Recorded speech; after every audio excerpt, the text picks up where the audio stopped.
શુભ શરૂઆત વાર્તા વિથ નીરવ પર નમો લક્ષ્મી અને નમો સરસ્વતી યોજના જે વાલી અને વિદ્યાર્થીઓ માટે નિરંતર શિક્ષણ હેતુથી ખૂબ મહત્ત્વની છે, કેમ કે અત્યારે એડમિશન પ્રક્રિયાઓ શરૂ થઈ છે. ધોરણ 10 અને 12નું રિઝલ્ટ આવી ગયું છે. ત્યારે તો નમો સરસ્વતી યોજના સાયન્સ માટે છે.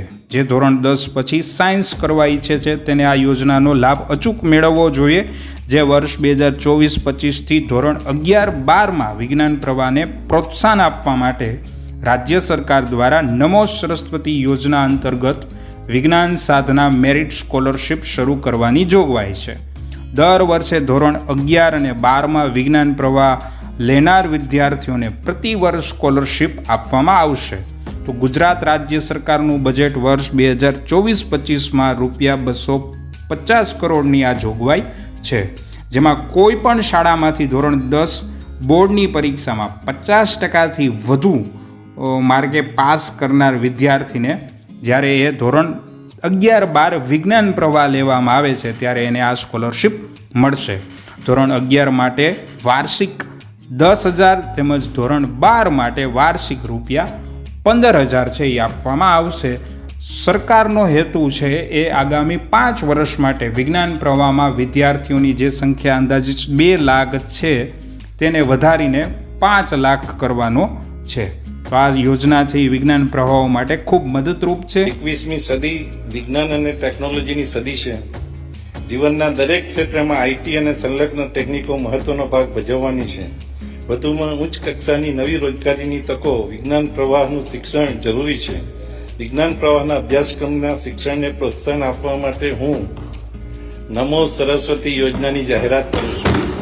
બીજી યોજના છે નમો લક્ષ્મી.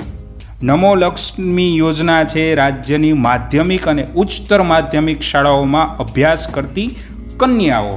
સરકાર છે કન્યાઓને પોષણ, આરોગ્ય અને શિક્ષણમાં સહાયભૂત થવા માટે નમો લક્ષ્મી યોજના અંતર્ગત સરકારી અનુદાનિત તેમજ ખાનગી શાળાઓ માટે ધોરણ 9થી 12નો અભ્યાસ પૂર્ણ કરે છે તે માટે કન્યાઓને કુલ ₹50,000ની સહાય છે એ મળશે નમો લક્ષ્મી અંતર્ગત યોજના હેઠળ. જેમાં કન્યાઓ વધુ સંખ્યામાં પ્રવેશ મેળવે તેમજ માધ્યમિક કક્ષાએ કન્યાઓનો ડ્રોપ આઉટ રેટ છે એ ઘટે, તેમના શિક્ષણ અને પોષણમાં સહાયતા મળે, જેનાથી તેમનું સશક્તિકરણ થાય સમાજમાં. અને આ યોજના અંતર્ગત 10 લાખ કન્યાઓ છે એને લાભ મેળવવા માટે ગુજરાત સરકાર કટિબદ્ધ છે. તો સરકારે વર્ષ 2024-25ના વાર્ષિક બજેટની અંદર 1,250 કરોડનું અનુમાન છે એ નમો લક્ષ્મી ઉપર ધ્યાન કેન્દ્રિત કરેલું છે. જેમાં ધોરણ 9 અને 10 માટે વાર્ષિક ₹10,000 જે હાજરીના આધારે છે એ સ્કોલરશિપ છે એ મળતી હોય છે 500 × 10 લેખે.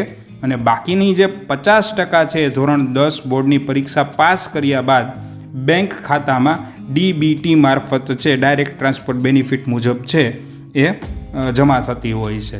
અને ધોરણ 11 અને 12 માટે વાર્ષિક 15,000 કે જે હાજરીના સંખ્યાના આધારે તે નક્કી થાય છે, પણ રકમ છે એ વધી જાય છે 750 × 10 લેખે. અને બાકીની 50% ધોરણ 12 બોર્ડની પરીક્ષા પાસ કર્યા બાદ બેંક ખાતામાં આવે છે.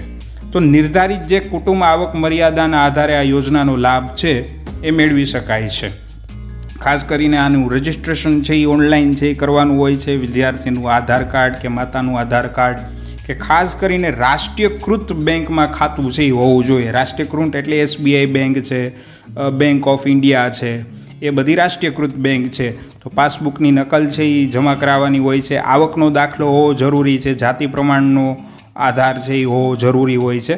તો આવા બધા છે એ ડોક્યુમેન્ટ છે એ જરૂરી હોય છે, જેથી કરીને આ બંને યોજનાઓ છે એ જે તે ધોરણના વિદ્યાર્થીઓ છે એ મેળવી શકે છે. જે પણ વાલી અને વિદ્યાર્થીઓ આવનારા શૈક્ષણિક વર્ષમાં અભ્યાસ માટે જવાના છે, 8માંથી 9માં આવેલા હોય અથવા 10મું ધોરણ પાસ થયેલા જે વિદ્યાર્થીઓ છે એને સાયન્સ રાખવું છે, તો એના માટે આ યોજના બહુ મહત્ત્વની છે. તો જરૂરથી ફોર્મ ભરજો. Subscribe now at Nirav Mandir channel.